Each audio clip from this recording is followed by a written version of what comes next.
Hello, I'm Patricia Banskyke, Executive Director of the Lloyd Library and Museum in Cincinnati, Ohio. I'd like to welcome you to tonight's program, Pawpaws from Appalachia to Europe and Back, with Rob Brannan. The Lloyd Library is an obvious choice to research pawpaws. You'll find a hand-colored botanical illustration of pawpaws in Mark Catesby's early work on nature in the Americas, published in 1731. Another book, published in 1760 by Philip Miller, the chief gardener at the Chelsea Physic Garden, also features pawpaws. You'll also find information on growing Ohio's native fruit and even their medicinal benefits. Our collection has an international scope, and so does Rob Brannan's research on pawpaws. Rob Brannan has a PhD in food science from the University of Massachusetts and is a professor of food and nutrition sciences at Ohio University. He teaches a variety of food-based courses, including Principles of Food Science and Experimental Foods. Pawpaws are a primary area of research for him. He leads a food science research program on the pawpaw fruit, and his research spans the growth and cultivation of pawpaw trees in Europe and in America. Brennan is also the director of education for the world's largest Pawpaw Festival, the Ohio Pawpaw Festival, held every year in Albany, Ohio. Please join me in offering a warm welcome to Rob Brannan. Hi, Rob. Hi, thanks for having me. So let me figure out how to pull my presentation up here and we can get started.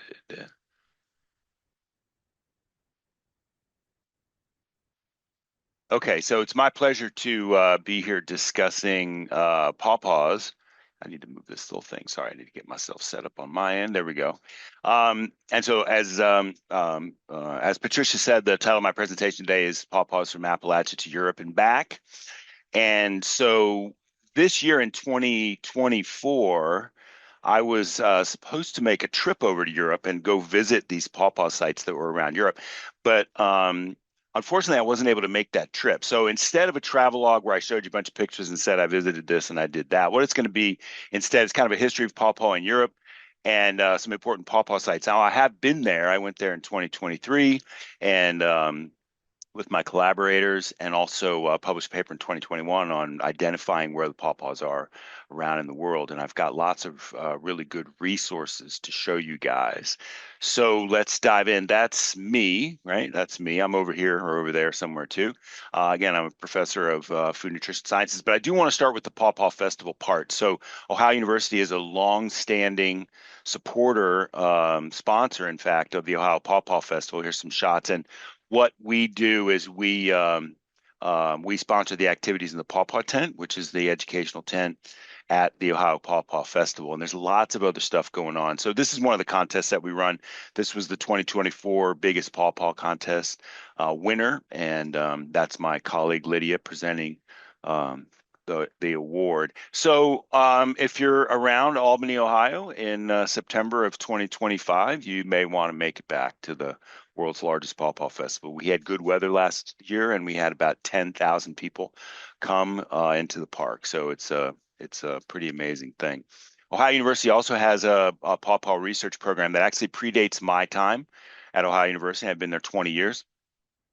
Now I'm a food scientist, not a horticulturalist. So really, I'm more post-harvest. So once you have fruit in your hand, as opposed to how they're grown and those kind of things. So my main area of pawpaw research is food science and quality enhancement of pawpaw fruit. And by the way, the artwork that you see behind you was done by one of my graduate students who happened to be good with the brushes. So we've done some of this food science and quality enhancement work on the nutritional content of the pawpaw. In fact, I was looking through the list of participants, and Emily's on the call tonight. She was a graduate student who did that work. And related to that are the phytochemicals, so those compounds, health promoting compounds in the pawpaw. We've looked at cell walls, in other words, the composition of the cell walls, and those relate to tissue softening and browning, which are two of the issues that we have with pawpaws, their quick post-harvest shelf life. We've also done sensory analysis. What do they taste like? What do the different varieties taste like? And then to that, we kind of look at value-added strategies again, so that shelf life of the pawpaw is not that long. In a minute, I'm going to talk more about the nutritional quality because there's some exciting news that's going on there. But other than that, we're going to get to the European part pretty soon. But I don't want to make it seem like Ohio University is where it's all happening with pawpaw. Certainly, the leading pawpaw research university would be at Kentucky State University.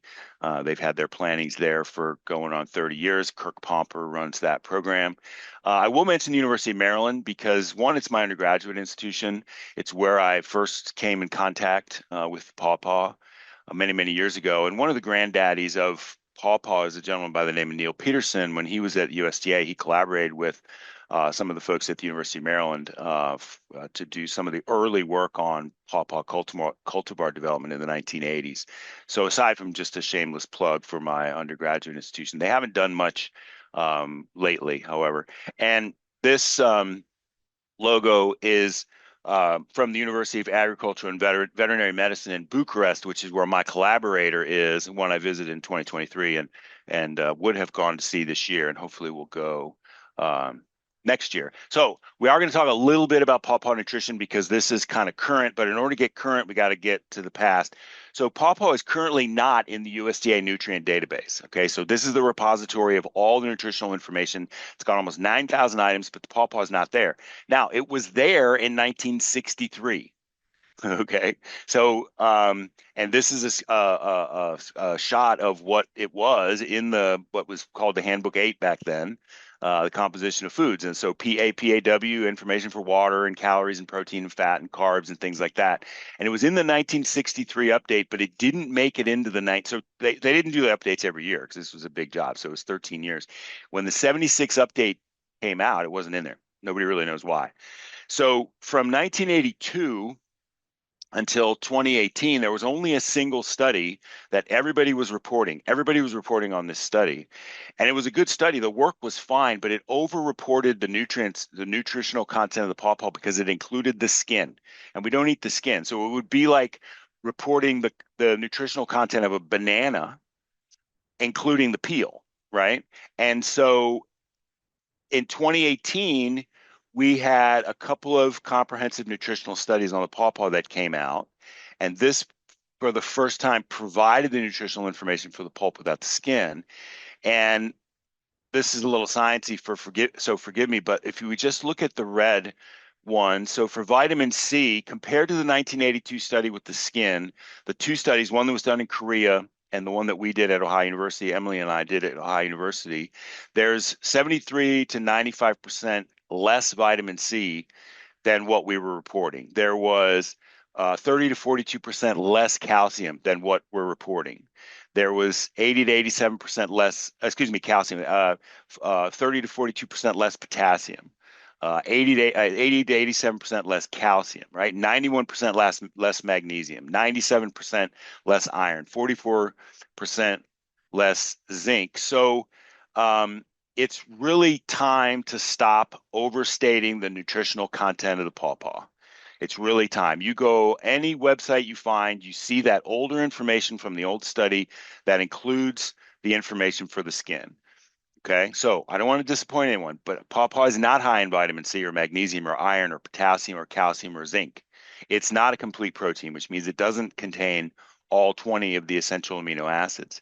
However, it's a fruit. It's nutritionally normal. It's a good, solid fruit that we would compare to a banana and a mango, right? Nutritionally, banana has more potassium and a mango has more vitamin C, but other than that, they're very comparable. So pawpaw, banana, and mango, but it's not nutritionally superior to any of those fruits. So, okay. So now that I've got that off my chest, let's talk about what's happening now. Pawpaw is on track to be reintroduced into the database in the spring of 2025. And I've been working on this for a long time, for 12 or 13 years now, to get the USDA to have the pawpaw included in Food Data Central, which is the rebrand of this. So this fall, a few months ago, we were supposed to have 8, but we had 7 growers that provided samples to the USDA lab. They're going to analyze that, And so hopefully next spring, when you go to Food Data Central or the USDA Food Nutrient Database and you type in pawpaw, we're going to have some information there, okay, for the first time since 1963. So that'll be big for the industry. Okay. Can't do pawpaw without doing a little background on it. So pawpaw's in the family called Annanaceae. And so this is sciencey stuff. Sorry if I'm triggering anyone who's not good in science, but kingdom, phylum, class, order, family, genus, species. So we're in the family Annanaceae, okay? And there are some cousins to the pawpaw that I'll point out that you may be familiar with. So this is a soursop, graviola, also called guanabana. This is probably the one that has the most commercial popularity in the world, right? Is soursop. Cherimoya you may have heard of from South America, and then these two ones with apple names, custard apple and sugar apple. In fact, I was having a conversation earlier today with my graduate student who's from the south of India, who says that the sugar apple is um, there. They have it there. These are all fruits. If you look at the genus and species, these are all Annona fruits. Okay. Now the pawpaw is genus is Asimina, but it is in the family Annanaceae. So all of these guys are cousins, okay, or second cousins, or however that works. Okay. And you can see, so fancy name, the morphology of this, of what they look like, right? They all have tissue with the seeds embedded in the tissue, that kind of thing. And they're all in this family Annanaceae. So why am I making a big deal about that? They're all in this family Annanaceae because all Annanaceae fruits are tropical. Okay, they're all tropical fruits. All those ones I showed you, all those Annona fruits, except for Asimina, except for pawpaw. Okay, so pawpaw grows in temperate climate, which means it needs a winter, has a winter, right? So when you read the materials from the pawpaw people, they always tell you it'll grow in hardiness zones 5 through 9, which is true, and probably a little closer in from my experiences where a little to the less extreme of that. Although if you look at zone 5 runs right through Iowa, and there's a gentleman out there who has produced some fruit that needs fewer frost-free days or fewer growing degree days, kind of thing. So they are working on some varieties for that kind of stuff. So anyway, just point this out. We do have climate out west, although the pawpaw is indigenous to the eastern half of the United States. We do have climate out west, and pawpaw has been successfully grown out there in places like Oregon and things like that. So if we look at the world, okay, so here's the world. Here's our temperate zone here in the United States. We're going to talk about Europe in a minute. So in the yellow box is where we're talking about Europe. But I do want to mention that there are pawpaws over in Asia. So there are pawpaws in Japan and there's pawpaws in China, but especially in Korea. So in the mid-teens, they were buying a lot of seed from the American growers and planting them over in Korea. So yeah, but we're here to find out whether there's pawpaws in Europe. So the answer is yes. So presentation's over. Not really. Let's look around and find out where they are. So first, pawpaw trees in Europe. Okay, so this is a map of Europe. Anybody want to guess? First pawpaw trees in Europe. Probably in England. Probably in England. So we have records from the Cambridge University Botanic Garden from dating the pawpaw to the garden in 1736. So there was a gentleman, so this is a screenshot of their webpagey stuff. So there's a gentleman named Peter Collinson. This is his picture. He was a trader, Trader, not Traitor. Okay. He was a trader who went back and forth between the New World, and he obviously brought pawpaw seeds back, and they grew them at the garden. Okay, so this is the first record. Now, to my knowledge, those trees, they still have pawpaw in the Cambridge Botanic Garden, but to my knowledge, the trees have never fruited. So they've never got a fruit off of those trees that they have in the garden. The most interesting thing for me off of this screen grab is that they describe the pawpaw as a curiosity rather than a favorite of the garden, which is how a lot of people, I think, would describe pawpaw. So as long as we're in England, we may as well ask ourselves the question, are there still pawpaws in England today? And the answer is yes, and they're down in the south, that'd be southwest of England in County Dorset. There's an operation down there called the Hillbilly Fruit Farm. And they're in Christchurch in County Dorset. It's about 100 miles south and west of London. And this is a screen grab of their website. Now, one of the things you'll see throughout this presentation today is that they will often refer to pawpaws with the word banana. So Indian banana or pawpaw banana or things like that. Okay. So really in the US, we call them pawpaws, but outside of English language countries, they usually refer to them as something else. Pawpaws are around the world are papaya, right? Not pawpaw. So there's a lot of confusion there. But anyway, they have 23 varieties for sale. I didn't contact them for this growing season. I should have, but I forgot. Last year in 2023, they weren't producing fruit, but they were on the verge of, and they had 23 varieties that they were having, right? So they have some information on here. So they're awesome. Okay, I agree with that. But greater than average protein content, I disagree with that. That's that old nutritional stuff that just gets thrown out there. And anyway, so their pawpaws don't have any more protein than a banana or a mango. Okay, sorry to inform you of that. Anyway, but there are pawpaws at the Hillbilly Fruit Farm. So the next time you're in County Dorset, you may want to stop by and see what they have. Okay, so those were trees at the Cambridge Botanic Garden. Those were trees, but what about the first pawpaw fruit? What about the first fruit that we could say, yum, I'm eating a pawpaw fruit, right? So where do we think that would be? How about Romania? Okay, so the first fruit in Europe was probably in Romania. So it has this Romanian origin story. So this picture is of the Suciu family. The gentleman on the right, his name is Ioan. The woman on the left is his wife Maria, and the person in the back is their son Ioan Jr. They came from Alba County, okay, in Romania. So this is Romania, the Black Sea's over here, Ukraine, Hungary, Serbia, and Bulgaria, right? That's Romania, if you're not familiar. This is a topographical map of Romania, and I don't know why I did this, but I did it with all the countries. I think maybe some people like to see where these things were grown. So this is Alba County. The mountains that cut through here, Romania, are called the Carpathians.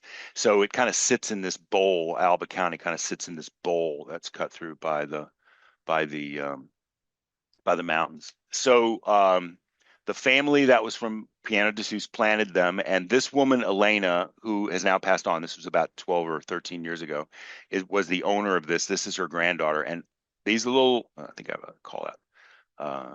Second here, I got to get myself back to normal. Yeah. So this foliage that you see here, those are the pawpaws. Okay, and over in the picture on the right, that's the same wall, and these are the pawpaws in the back. And so these are the same progeny that were brought over from seed in 1926. Okay, so the fruit, these have fruited every year, since then, really. This gentleman, this is Elena again. This gentleman is Dr. Florence Stanica, my collaborator at the University of Bucharest. He's the one who dug out all this information. So this is those trees in the yard. You can just barely see some of the structure of the compound back in over here, and you can see it in this middle picture.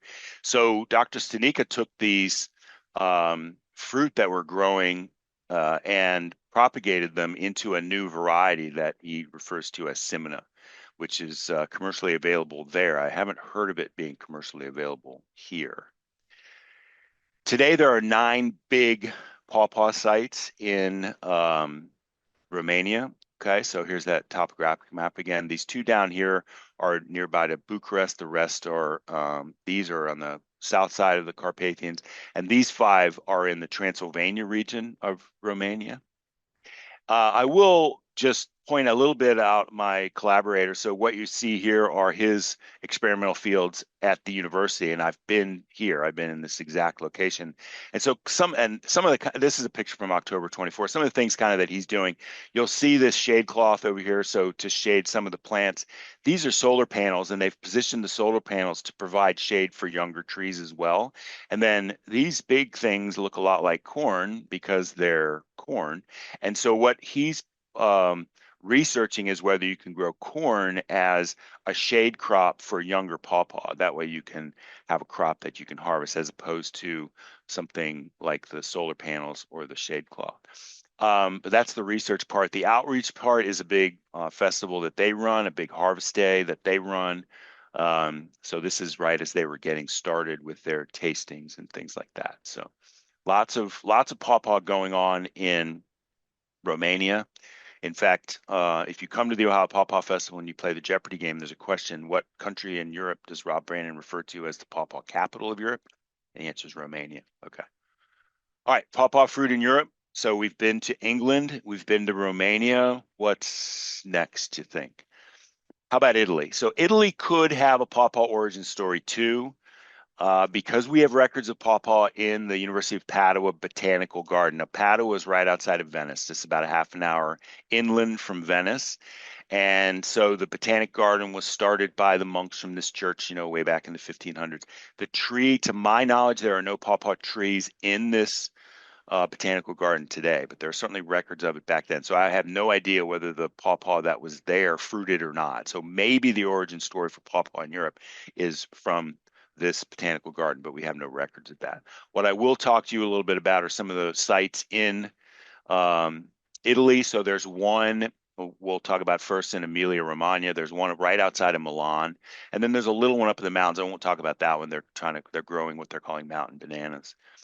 So here again, this is this topographical map. So the one we'll talk about first in Faenza is between Florence and Venice, and then there's this one. It's literally just a couple miles outside of Milan. So if you're like me, you were flipping through your 1992, November 1992 issue of La Informatore Agrario, right? And you came across this ad in 1992 selling pawpaws, right? Promoting pawpaws for sale in Italy. Okay, so if we translate this, it's the exotic fruit with a delicious flavor, rustic plant for orchard and garden. And this gentleman, Domenico Montanari, he was the one who planted these fields in this town here, Faenza. Okay, and these orchards still exist. Now, another kind of a cute thing from that magazine of back in '92 were these children showing us how to eat the pawpaw. Okay, now these kids are 40 now, right? So these fields are in the center of Italy here in Emilia Romagna and Faenza. These are some of the trees. This picture was taken in 1992 from that same magazine. You can see some of the younger ones. These were planted. So this picture was taken in 1990, and the trees were 7 years old. So these trees were planted in 1983. And I have some pictures then from 2005, and this is Mario Montanari, the son, and you can see how big. This is a big, beautiful pawpaw tree here, right? Huge. And here's some of the more mature ones with some of the irrigation. Again, these pictures are from 2005. I don't have any current pictures of this orchard. And here's kind of a perspective shot of some of the newer plantings from 2005. So for years, this was probably the biggest operation that was going on in Europe, was coming out of Italy. Now compare that to this newer operation, Società Agricola Agriera, and this one is up outside of Milan.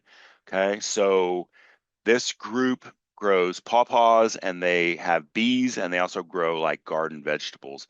Very modern. Their one variety that they are selling already is sunflower, which is a variety that was developed in Kansas back in 1970. Makes sense, right? Sunflower. So here's some shots of what their operation looks like. It's organic, so they don't use any chemicals, but you can see they have shade cloth and the root protection for the roots, and then up above the ground is where the irrigation is. So about 3 feet off the ground is where they have this irrigation. So it's a pretty modern operation. This one has, I think, about 1,000 trees. I'm not exactly sure how many are in the Faenza site, but I know it's more than that. So again, a big modern operation. There are others in Italy. I'm just pointing out these two. There's some up in the mountains and other places around. Just pointing out that there's quite a few pawpaw sites in Italy. Okay, so we've been to England, and we've been to Romania, and we've been to Italy. Where do we want to go next? How about Slovenia and Croatia? We'll go across the Adriatic there. Okay, so Slovenia and Croatia are separate countries, and I'll talk about them separately. I don't want to cause any international incidents, but they're small. And the capital of Slovenia is Ljubljana, and there's a big site right outside of that. And in Croatia, the capital is Zagreb, and there's a big site right outside of that. And those two world capitals are only about 100 miles apart, which is the distance from Cincinnati to Indianapolis, or from Cincinnati to Columbus, or from Cincinnati to Lexington or Louisville, right? So they're not that far apart. In fact, they're not the closest world capitals together. Does anyone know? So that would be Bratislava and Vienna, but there must be second because they're only like 100 miles apart. So here, topographically, here's what they look like, if that means anything to you. Let's start in Croatia. So this is my friend Ivan Sulug. He goes by the moniker Exotic King. So this is the Exotic King. He grows a lot of pawpaw. He grows a lot of non-native fruits in Croatia, but he grows a lot of pawpaws. This is his wife, and if you pay attention to her T-shirt, I've translated her T-shirt. It says, if I were a banana, I'd be a Simina. Okay, and this goes back to the fact that they don't refer to the pawpaw as a pawpaw. It's a banana, right? And in fact, one of the things that he does is he has a festival that he calls the Indian Banana Festival. And this just happened the same weekend as the Ohio Pawpaw Festival. It's pretty big festival. There's a shot of it. And inside of that tent there, you can see, this is inside the tent, is where all the commerce is happening, selling pawpaws, as well as all of the other different kinds of non-native crops that he grows. And if you look in the back here, these are the pawpaw trees. Okay, back here. So it's right in the middle of his orchard. And so you can see here over on the left, that's the tent for the festival, and it's right in the middle of his rows and rows of orchards. And I have some other shots of his sort of well-tended, or he has thousands of trees. His, very nice, well-tended orchard. You can see the irrigation underneath. Okay, so these are some younger plantings. He sent me these pictures of some younger plantings. If you look at the pawpaws, they just look beautiful. They're unblemished. There's not a lot of disease. They don't have the zebra swallowtail or any of that kind of stuff. So until we screw it up and bring it over, they're beautiful looking pawpaws.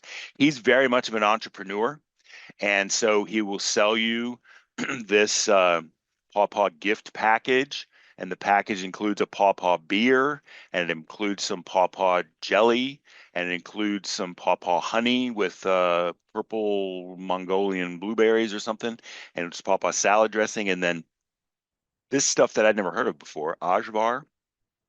Maybe some of you more culinary minded have heard of it. It's a Balkan condiment: red pepper, eggplant, garlic, oil, and spices. So maybe like a baba ganoush thing with more red pepper. I'm not sure. I've never had it before, but they sell it and they put pawpaw in it. So he's got a big operation. He sells a lot of pawpaws. He sells them. He exports a lot of pawpaw to UK and Germany and places like that. So.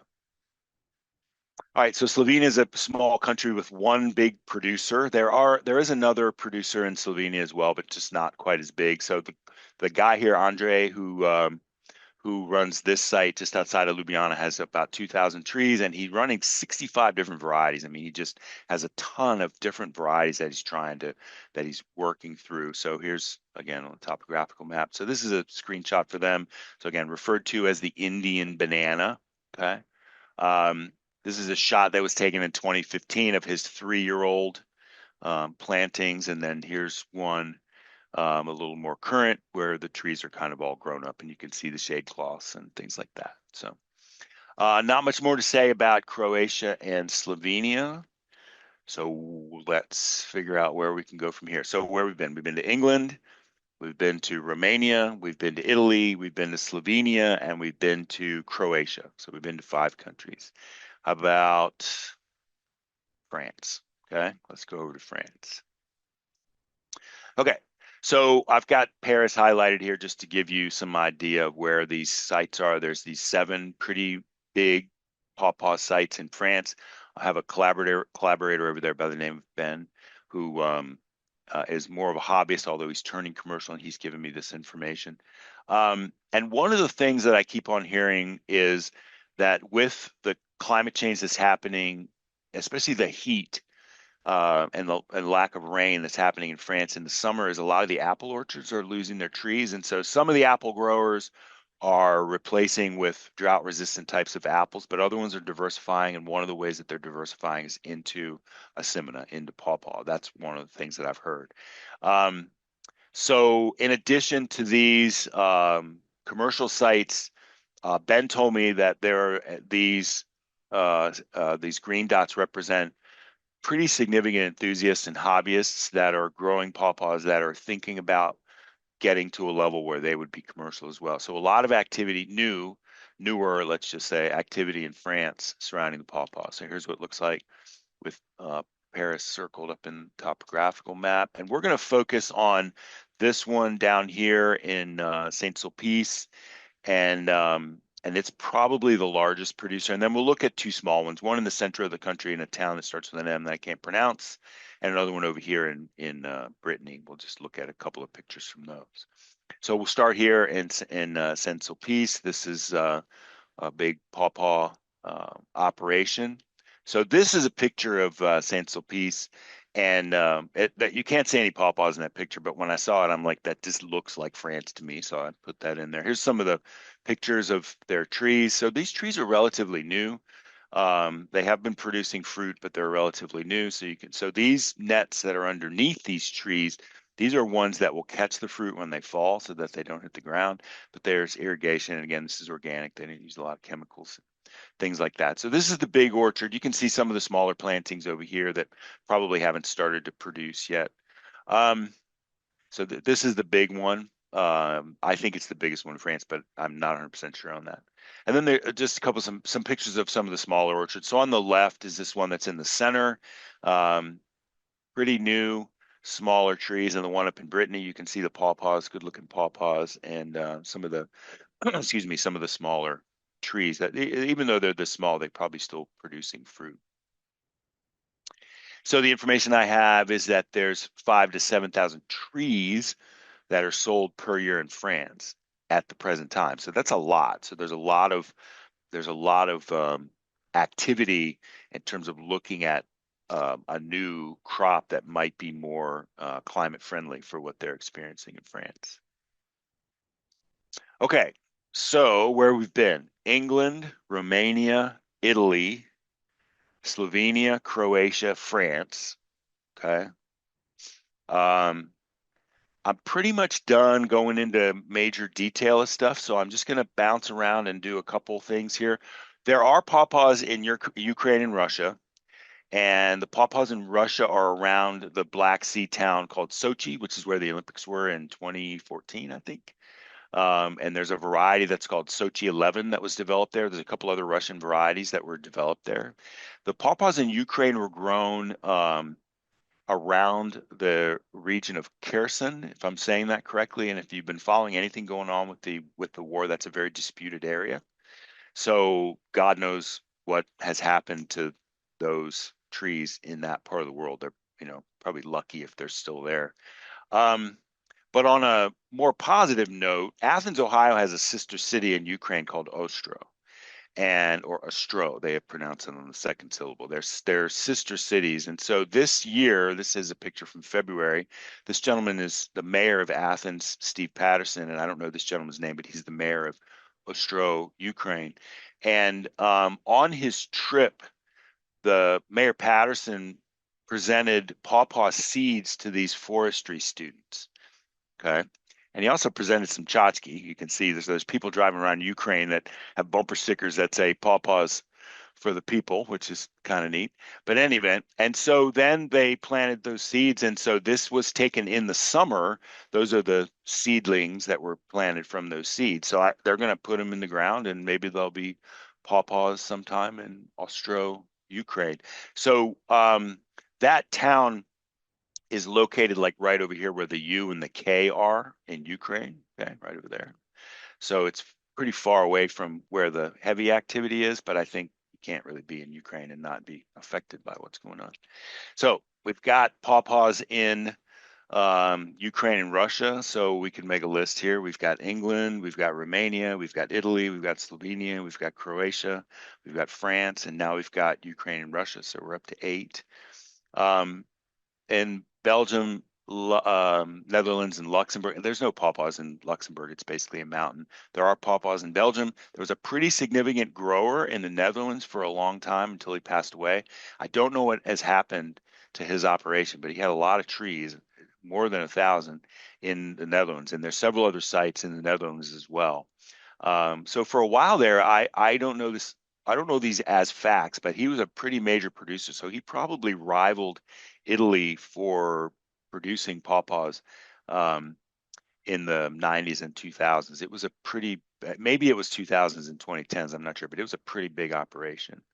So we can add two more now. So we should be up to 10 countries that we know. Germany has several sites. Now, to my knowledge, Germany hasn't produced pawpaw fruit into production. There's a big operation in Upper Bavaria in the south of Germany that is growing 8 or 10 different varieties. And when I contacted them, they were not producing this year. But then there's a couple others across Germany as well. So we have Germany to the list now. We're up to 11. There's a site in Poland. I don't know anything about them, but there's a Pawpaws in Poland. That's up to 12. The people in Denmark are very happy to say that we grow Pawpaws in Denmark. So now we're up to 13. There's Pawpaws in Spain, northern Spain, kind of like up over here, above Portugal. There's Pawpaws in Switzerland. There's Pawpaws in Czech Republic, Czechia. There's Pawpaws in Slovakia. So was that 13, 14, 15, 16? So 17 countries that I know of in Europe that have pawpaw operations going on. Okay. So for those of you that are still awake, I know all my students are asleep right now. Some final thoughts, and I've adapted these from Ben's talk. Ben came over to the Pawpaw. He always comes over to the Pawpaw Festival, and he came over to the Pawpaw Festival this year and gave a really nice talk on pawpaws in France and Europe. So I didn't steal everything from him, but I just stole the good stuff. So pawpaw awareness in Europe is increasing, and especially among the advanced gardeners and the hobbyists, they're really in tune to what's going on in the pawpaw world. And one of the things that he mentions is that the growing conditions are variable, right? So you have local climates and different soil, different altitudes, rain, obviously the effect of climate change. So, but there are many nurseries that are producing quality plants. So trees for ornamental, but also trees for fruiting as well. So, and like we saw with a lot of those, the newer in that little presentation I've given you already, a lot of those trees are just now maturing. So they're just now hitting their stride in terms of producing fruit. And many of the most advanced cultivars are now available. So the ones that'll be more specific to certain growing conditions or certain soil conditions, these kinds of things. And he says that marketing the pawpaw is the biggest challenge. So still, what is it? How do you eat it? What can you put it in? Those kinds of things. And also the fact that it does have a pretty short shelf life, which really isn't the topic of this conversation right now. But so there are a lot of pawpaw in Europe, and they're in, what we say, 13 different countries and big commercial operations. And so it'll be interesting to see. There are European varieties that some folks have brought them back over and tried to plant them here, but they're coming up with their own varieties and all of that types of things. So that ends my presentation. I want to say thank you. I did make a little cross out over the back part because I never got there, so I couldn't really come back if I didn't get there. So let's just call it Pawpaws from Appalachia to Europe. And so I'm happy to take any questions. I wasn't monitoring the chat, so I don't really know what's going on there, but I'm sure I'll find out. Thank you, Rob. That was absolutely fascinating. And I feel like I just know so much and understand so much more about the pawpaws. I know you said that shelf life was not the topic of this presentation, but I did notice when you were talking about things like, the exports of like from Croatia to the UK and that sort of thing. Are the European pawpaws any more durable as far as shelf life is concerned, or are they very similar to what we have here in the States? So the vast majority of European pawpaws are American varieties or North American varieties that are grown in Europe. So they're very, very similar to what we have here, which is that they ripen very fast. So you can ship them, but you got to pick them fresh and you got to ship them overnight and you got to put a lot of packaging. It just costs a lot of money to do that. So, so they're expensive, but people recently have been willing to pay a lot of money for fresh pawpaw. So, yeah. But yeah, no, the European varieties, I don't know much about them, honestly, because I think they're just coming online now. So I think the biggest thing that is going to help pawpaw, so if anybody listening wants to figure it out, is they need tougher skins. The rest of it is, we can kind of sort of figure out the rest of it, but if they had a little bit of a tougher skin, then it would help out a lot. So So we have a question from John who said, do pawpaw seeds require um, any special method or techniques to sprout? So you're getting into the area that I wasn't trained in now because I'm, once the food is off of the tree or, that's where I take over, that kind of thing. But I know the answer to that question, which is they need something that's called stratification or striatification or something like that, which means they got to be cold. So like, you can put them in the ground and then have a cold winter, or you can put them in peat moss and put them in your refrigerator and then plant them next spring. So they need that, whatever that is. So that's as much as I can give you on the growing part of them. Stacy says, I seem to remember that some people in the United States cannot digest pawpaw well due to lacking certain digestive enzymes. Do we know if European varieties of pawpaw are easier for most people to digest? Stacy's actually coming to my house tomorrow. She's texting from Athens, Ohio somewhere. Hi, Stacy. So the answer is I think they're pretty similar. So I think if you have that sort of reaction, I don't know if it's an enzymatic reaction. Honestly, I think it's more of a chemical, but I'm not 100% sure on that because again, that's more nutrition stuff. But there are people that are very sensitive to the pawpaw, but I don't think the European varieties are going to be any more, or people are going to be able to consume them if they haven't been able to consume the other types of varieties.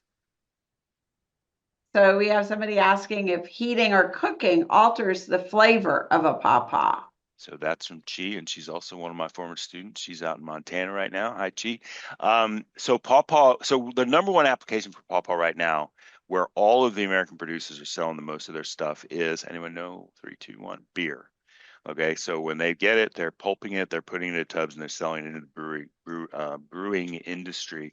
And it's interesting when you drink a pawpaw beer because a lot of times you can't taste the pawpaw, and that kind of gets to the heating and cooking part, which is it has a very delicate flavor that will flash off. In fact, I just published a paper with Ron Powell, who gave a talk for you a couple weeks ago in a journal called Gastronomy about what we've learned running what's called the Pawpaw Cook-Off, where we have recipes that come in to the Ohio Pawpaw Festival. And we judge them, and we've judged them over many years. And so we took this data that we had and looked at it, and the winning entries are rarely ones where you put the pawpaw in the pot at the beginning and cook it for a couple hours and have the barbecue sauce or whatever it is.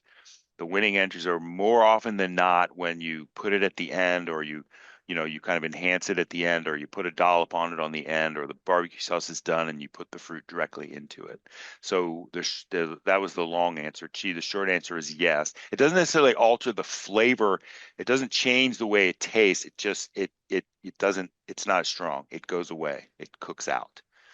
So So Robert wants to know, do we know how the flowers are pollinated in Europe? And I'd like to sort of piggyback onto that question because I understand that pawpaws have a lifespan of about 30 years or so.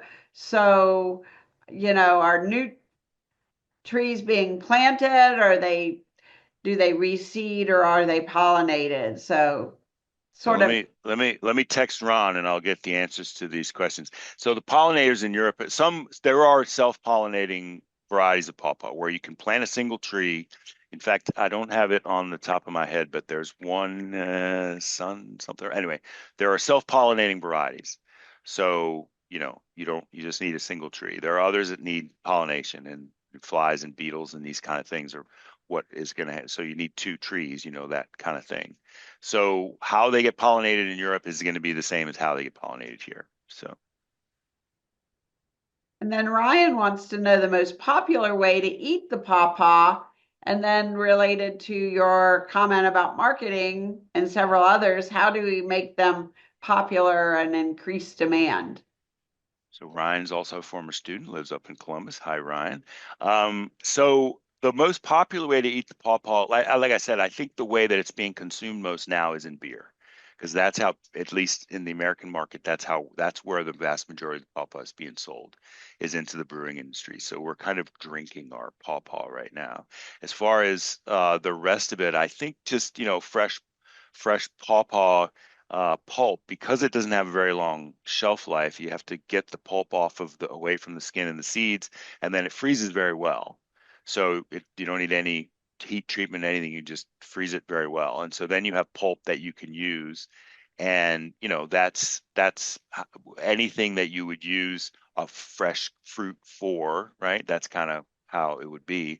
How do you increase the demand? I think is, as you mentioned, Patricia, is directly related to the shelf life. I think once we have a breakthrough with the shelf life and they can be stored. See, the banana, let's talk about the banana. So the banana, you can pick them rock hard, right? You can hammer a nail with the banana, right? And they go up to wherever you're at. So for us, we get our fruits and vegetables from Columbus, Ohio. There's a big warehouse in Columbus.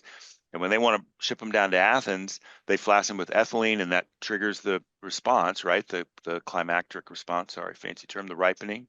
Pawpaw does the same thing, but there's no way to slow that down. So you can't pick it in that state where it will ripen. Once you pick it, it's going to ripen. So maybe that's where the research is going to happen. I'm not 100% sure, but once we get to there, then I think we solved a lot of our problems. We do have other people weighing in on their favorite ways to eat All pawpaws. right. Pawpaw popsicles Hmm. are my favorite. And Robert says he's found that it goes well in yogurt as Yeah, so well. both of those Uh, applications are not cooked, right? You put them in and then freezing. That's absolutely right. Yep. and then we had a question a little earlier where someone was asking about referring to pawpaws as bananas, and if you ever had seen that here in the States.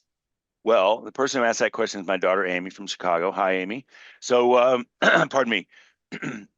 So there's a lot of synonyms for the pawpaw there. Like so in early like settler days, colonial days, they were referred to as the Indiana banana or the Hoosier banana or these kind of things.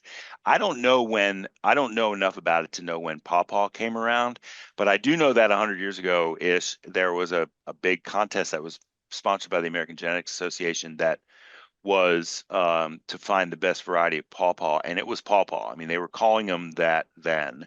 So somehow or another, they got referred to as pawpaws, and probably we didn't know at that time because I don't think we had the internet in the 19th century that the rest of the world was eating papayas and they were calling them pawpaws. You know what I mean?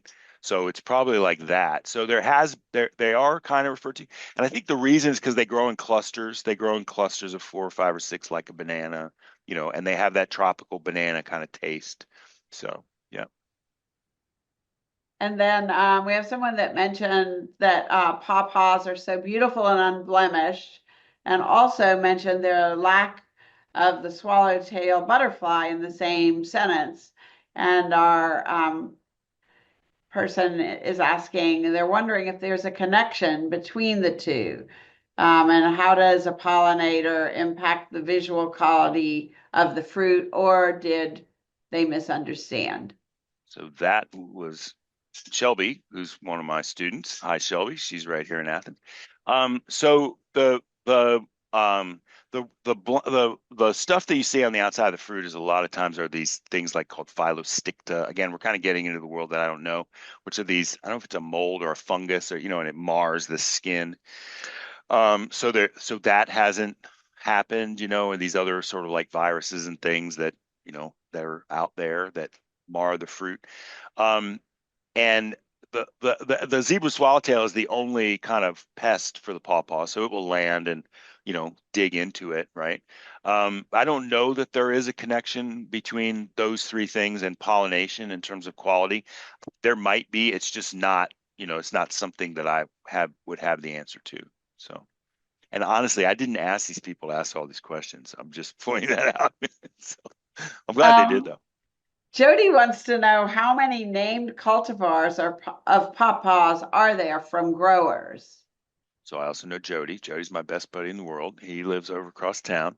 So the number of named cultivars of pawpaw is rapidly increasing, and I'm up to, including the ones that have either lost or extinct, or where we have records of them, but they're lost or extinct.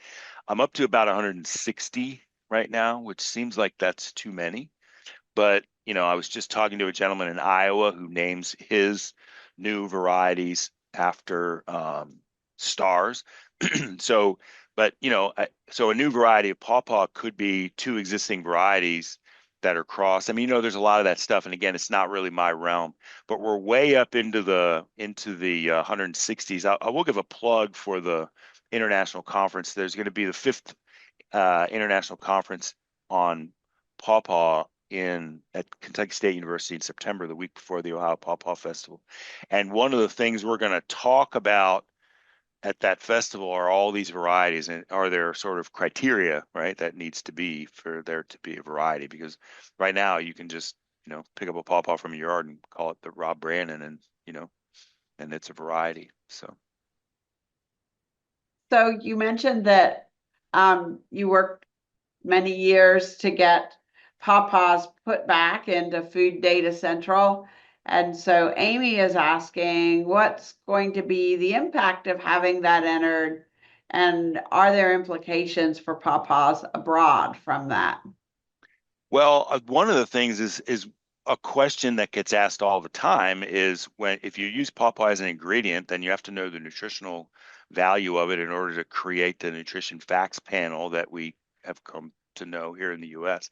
So there's that part of it, just using it as an ingredient. And as far as having it in the database, there's just a certain sort of legitimacy that comes from having your crop in the database, and it's also it will be the accurate information. So all of this stuff that we've had out there about, the claims of the pawpaw being high in this and high in that and high in the other thing, we can kind of tamp down a little bit. As far as implications I think the implications would be the same either here or abroad, right? Which is you can know what it is and how to use it and what its nutritional content's going to be. Emily, if you're still out there and you have anything to add, you can put it in the chat. Emily only wrote the paper on that. So. And Emily did the work too to define what a serving size was. So we didn't have a serving size pawpaw before. So Emily's a registered dietitian. So, when you look, you have to have a serving size of stuff if you're going to make relevant comparisons. You know what I mean? And so she actually established the serving size of the pawpaw. So. Well, I think, Rob, that we have come to the end of our questions. Oh, nope. I was thought maybe there were multiple folks that thanked you and said it was very informative. Thank you. Oh, we do want to know what's the serving size then. We want to know what serving size is. So Emily, correct me if I'm wrong. I think it's a half a cup of pulp or kind of a medium size. I think is that 120 grams? I honestly I'd have to look it up, but I'm almost positive it's a half a cup of pulp. So Emily, if I'm wrong about that, you can put it in the chat. So yeah, half a cup of pulp and 120 grams. I see it in the chat. Yeah. So. And lots of kudos for a great presentation. Rob, I want to thank you so much, and I want to thank the audience for joining us. I'd like to point out that programs like these are supported by members of the Lloyd Library, and if you're a member, thank you. If you're not, we invite you to join, and membership information can be found on our website, which is lloydlibrary.org. We hope to see you next time. Have a great evening. Okay, thank you, Patricia. Thanks all.